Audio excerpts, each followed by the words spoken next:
Assalamualaikum and a very good morning to Dr. Ning and my fellow friends. So today we from Mochi are going to present about processed meat. So this is our name and metric number. What is processed meat? Processed meat is a meat that has been treated by salting, curing, fermenting and smoking to improve its taste, fix its red color and also extend its shelf life. For example, for fresh sausages, wet cured hams, and also salami. How meats are treated? They are treated by adding chemical preservatives, which is sodium nitrite. Nitrite is a type of cure salt which added to food to preserve its color, and it has to be mixed with salt first before using it. Sodium nitrite contains 6.25% of sodium nitrite, 92% of sodium chloride, and also small amount of FDNC red number 3 to dye it pink. Why we have to dye sodium nitrites pink? Because we don't want the consumers to get confused either they want to use sodium nitrites or table salt. Sodium nitrites will preserve the meat's pink color and cure its flavor. It takes 12 to 24 hours to cure the meat, and we have to refrigerate the meat for 8 to 12 hours before it's being cooked. The amount of sodium nitrite that we are recommended to use is 1 teaspoon for 5 pounds of meat, which equivalent to 2.3 kilogram of meat. Nitrates can be toxic or lead to cancer if we not use them at recommended levels. When cured meats are overcooked, nitrates will react with certain amines and produce nitrosamines. Nitrosamines is known as carcinogens that will promote formation of cancer cells. However, if we don't treat meats with nitrates, it will lead to high risk of death due to botulism. World Cancer Research Fund recommends consumers have to limit not more than 3 ounces of processed meat a week, which is equivalent to 85 grams of processed meat is safe to consume. So, as long as we follow the recommended guidelines, it should be safe. Next, I will pass to Najibah for the mechanisms. I will explain the mechanism of nitrites in processed meat. The addition of nitrite, which acts as curing agents in processed meat, shows a positive effect on the quality meat characteristics such as color, flavor, and stability against oxidation. Nitrites also exhibit bacteriostatic and bactericidal activity against several spoilage bacteria as well as the foodborne pathogen found in meat. The first mechanism is the development of a desirable reddish pink cured color. The basic color component of meat is myoglobin, which is a globular protein consisting of a hem group with a centrally located atom of iron surrounded by a globin moiety. So, firstly, the nitric oxide derived from nitrite bonds to the iron which is Fe2+, located in the center of the porphyrin ring system of myoglobin and forms nitrosyl myoglobin, which is colored but not stable. Nitrosyl myoglobin transforms to nitrosyl myochromosome, which is responsible for the stable reddish pink color via heating.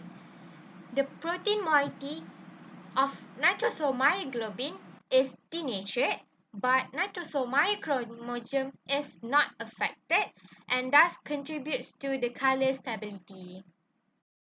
Next, the development of cured flavor. The principal mechanism for flavor development are not known yet. However, there are several theories behind flavor development. First, the role of nitrites can be shown when nitrites bound to protein and lipid, which resulted in the formation of several volatile and non-volatile compounds which contribute to the production of flavor in cured meat. Second, binding of nitrites to sulfur, which consists of amino acid of meat protein, results in the production of SH residues with specific aroma and flavor. The flavor production could be resulted in nitrite's antioxidant function in inhibiting lipid oxidation. Next, antioxidant properties. Similar mechanisms that provide cured color and flavor are also responsible for nitrites' antioxidant properties. Nitrites display two antioxidant functions, which include formation of nitrosyl and nitrosyl compound, which decreases the catalytic activity by immobilization of the ion complex, and second by the development of nitric oxide, which acts as a free radical acceptor, which terminates the free radical chain reaction. Nitric oxide also has the ability to form a stable complex with heme-bound ion, which inhibit the release of free radicals. The antioxidant functions of nitrites inhibit the initiation of lipid oxidation and peroxidation, which prevent the development of warm or flavor as well as providing long-term flavor stability.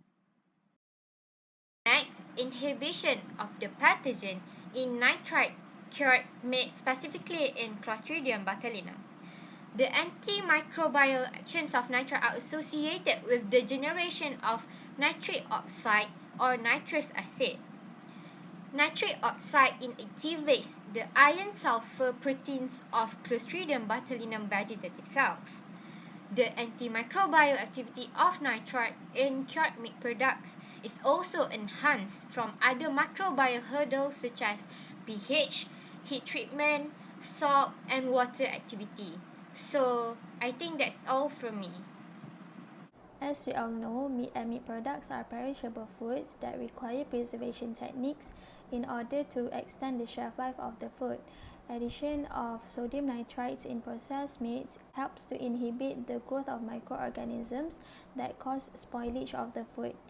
Nitrites with antimicrobial properties are able to prevent the growth of certain bacteria. The generation of nitric oxide from acidified nitrites is said to have a potent antibacterial activity against a wide range of pathogens. For instance, Helicobacter pylori and Pseudomonas aeruginosa. Moreover, nitrites can inhibit the growth of bacteria through other mechanisms, including oxygen uptake and oxidative phosphorylation interruption, and interruption of critical enzymes in bacterial metabolism. Clostridium botulinum is the most well-known pathogen associated with the use of nitrites in processed meat products. Under certain conditions, this organism may grow in foods, producing toxin and causing botulism.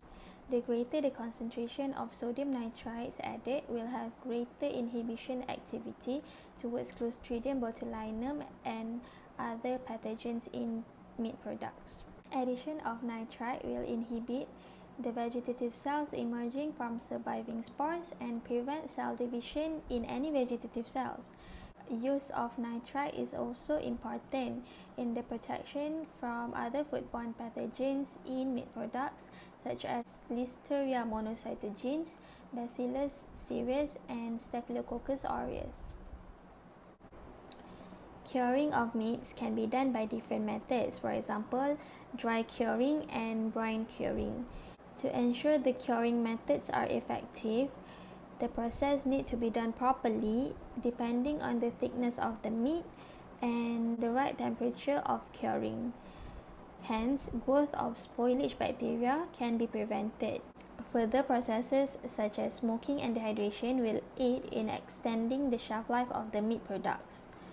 Nowadays, since consumers becomes more aware of the ingredients in their food, the concentration of sodium nitrites need to be lowered. However, low or no nitrite concentrations in processed meat products may increase the illness caused by foodborne pathogens. Thus, other factors such as low pH, addition of sodium chloride, antimicrobials, and natural sources should be combined with nitrite in order to control the foodborne pathogens. So that is all from our group Mochi. Thank you for listening.